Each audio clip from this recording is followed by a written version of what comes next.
Yo, what's going on, guys? Welcome to Crispy Takes with Crispy Flakes. Sit back, grab a cold beverage, man. Let's talk some NBA basketball. So, one of the things I was hearing about today, according to Ryan Russello of the Bill Simmons podcast, it sounds like Devin Booker wants out of Phoenix. And I cannot think of a worse time to even announce something like that.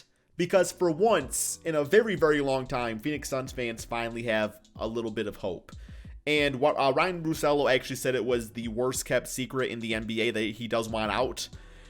So as we all know, in the NBA bubble, the Phoenix Suns looked like one of the best teams out there. They were essentially the best team in the regular season bubble. I believe they went undefeated. Now, obviously, it was a little bit of too little too late, as they didn't make the playoffs. It just wasn't enough to get there. When you are in a position where you win every single game and you still don't make the playoffs, well, we all do know that things prior, we're definitely not going so well out there, right, man? But with that being said, I like the Phoenix Suns. I like their squad. I think they have the perfect capabilities next season to definitely make the playoff team. You just go up and down the roster, man. I mean, Ricky Rubio, he's a solid point guard. Now Ricky Rubio is never going to be looked upon as the best point guard in the NBA. He's always going to be kind of middle of the road, never the best, never the worst. Last season, 13 points, 8 rebounds per game, 5 rebounds. Over a steal, just a good solid point guard. He even shot 36% from 3, which is pretty damn solid for him, right? You have DeAndre Ayton, who we all know was their top draft pick a few years ago. Obviously at the beginning of the season, which was a year ago now, he had issues with performance-enhancing drugs and stuff like that, I believe it was, and he missed 25 games. That really sucked, but when he's playing, he's still a dominating center, 18 points, 12 rebounds, 2 blocks per game. Even attempting to shoot threes a little bit. He took about 0.3 attempts per game, so every now and then he would put one up, and he shot about 23%.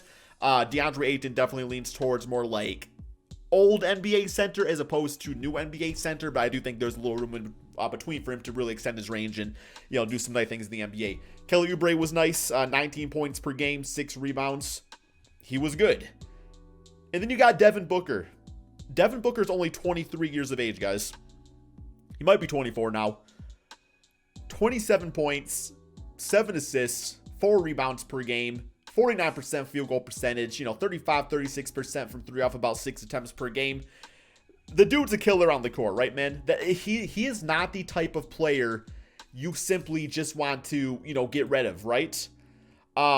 Just because it can take a long time to find somebody in the draft that is that good ever again. And typically when an NBA trade goes down, it's never star for star. It's usually star in exchange for guys that are not as good in some draft picks, and you hope, down the road one of those draft picks can become as good as that guy that you traded away. And then you just kind of fill the blanks with, some of the other players out there. Hopefully you land a big free agent. But no, if the Phoenix Suns were to lose Devin Booker now, if he were to come out and say he wants to be traded, it would be devastating for the franchise to a point in that I don't really know when or how they would recover. Devin Booker is one of those guys in the NBA that Suns fans just absolutely love. I mean, he's just one of those loved guys, all around. People recognize how great he is, man. He scored he had 70 points in an NBA game. That does not simply just happen, right? I will say when it comes to Booker, you look over the past 5 NBA seasons that he's played, each season he's improved. With really the exception of this past one, he's kind of, I don't know if it's a case where just he never really caught his groove later on due to the bubble and everything like that. But for the most part, he's put up the same numbers for the past 2 seasons. Now that being said, 26.7 assists per game, those are hella good numbers. I mean, it's hard to really improve on that, right?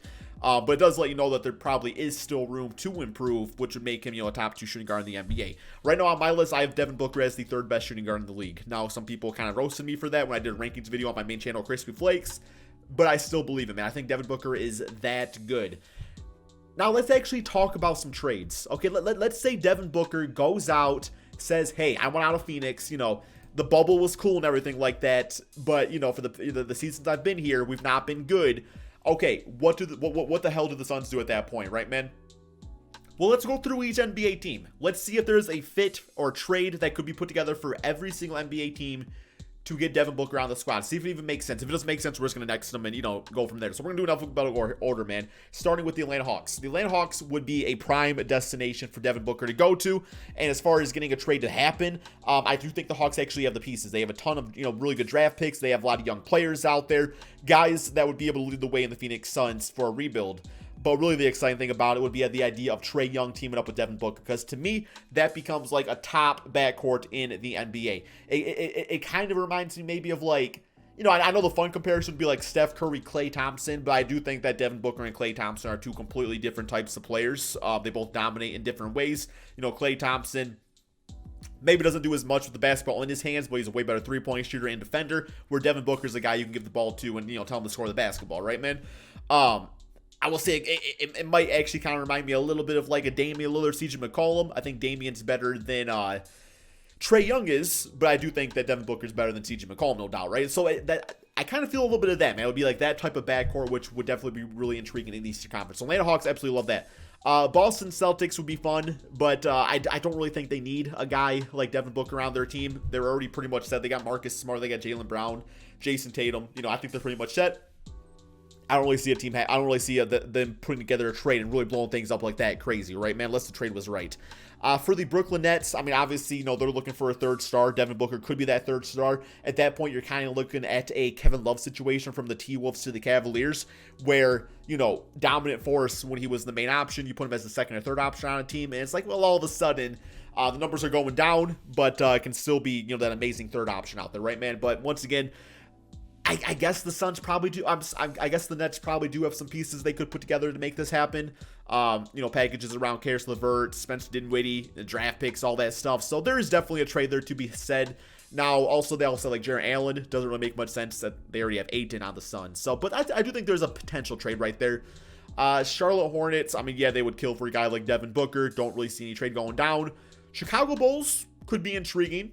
Maybe something with like a Zach LaVine, Kobe White type of combination, or maybe they want to get away from either Wendell or Laurie Mark and do, Laurie and Zach LaVine, somebody like that for a combination of Devin Booker, maybe some other pieces.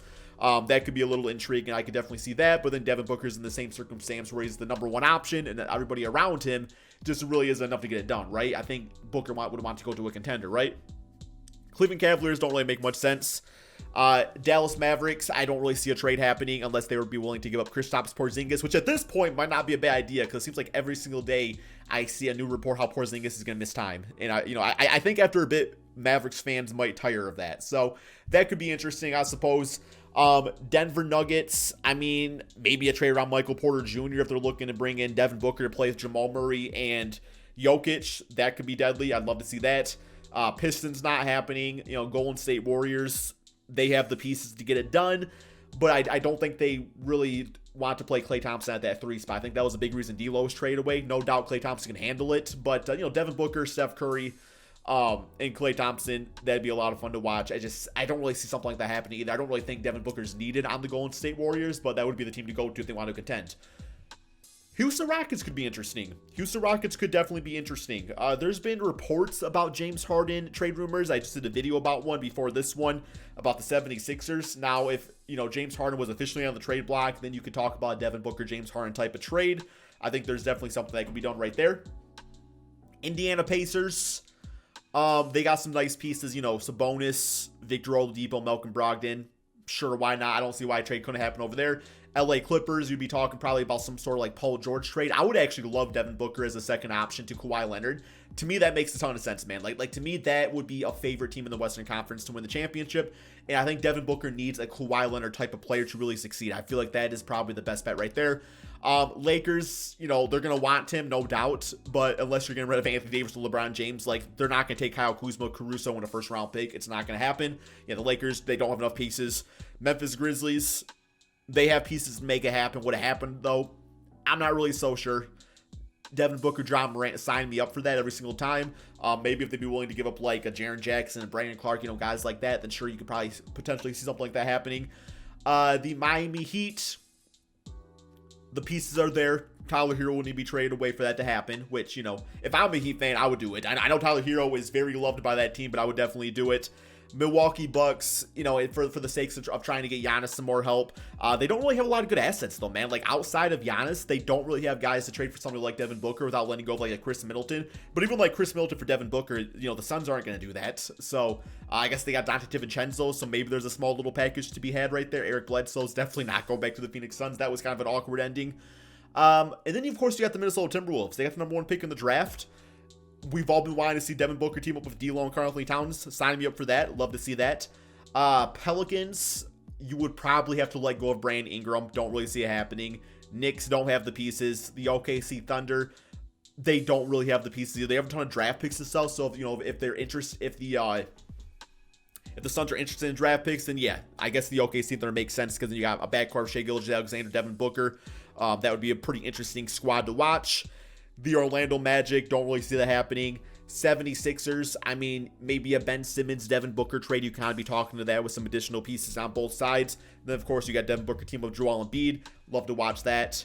Portland Trail Blazers, don't really see them having any pieces. Like I said, CJ McCollum's on the team, but that's not enough to get Devin Booker. Sacramento Kings don't have the pieces. Spurs don't have the pieces. Toronto Raptors, I mean, a lot of their players are already free agents, so yeah, they just don't really have a lot of trade pieces right now. Utah Jazz, you know, really their only big asset that they would trade away right now would be like Rudy Gobert. That's not going to happen with DeAndre Ayton. The Washington Wizards, maybe a Bradley Beal, Devin Booker type of swap, but then Devin Booker's in Bradley Beal's situation, and Beal's in his current situation of not really having the pieces around them to really win an NBA championship, man. So yeah, in my opinion, like, I would love to see Atlanta Hawks. I feel like the Atlanta Hawks would be absolutely fun to watch. The Clippers make a lot of sense to me, but ultimately speaking, Devin Booker's only 23. I don't know what his exact contract is, but what I do know is that, yeah, I think he's actually paid. No, he's actually paid for a while, man. I'm looking at it right now. He's paid till the 2024 NBA season. So he signed a 5-year rookie scale max extension on July 7th, 2018. He's getting paid like crazy, man. He's getting paid about, you know, it averages out probably to about $31 million a season, right? Until the 2024 season. So I would personally like to see him just kind of finish it out. At that point, you know, what's that, 4 years down the road? He'll be like 27, 28, still in his prime, be an unrestricted free agent, can go to wherever he wants to go, wherever he feels like is a good fit. But in the meantime, like, no team, especially the Suns, like when Booker was first drafted here, they had like nobody on the squad. It was Booker. That's why he really excelled as a player, because he was given opportunity. The team is finally starting to come together. Like I said, you don't just go 8-0 in the bubble. Like, that's not just going to happen. They were impressive as heck, man. The team is good. You know, it seems like, who was the rookie they got last year? Cam Johnson. Like, he looks like he'd be pretty promising. I mean, Aaron Baines was really nice at times. They're going to get another good draft pick this season. I forgot what the pick is exactly. Just stick it out, D-Book. Like, don't be that guy. There's no need to request a trade right now. Your team has more confidence going into next season than they've ever had before. Well, with your squad at least. Let's just play it out. See what happens, man. What do you guys all think? This was Crispy Flakes with another Crispy Takes. Thank you all so much for watching, and peace out.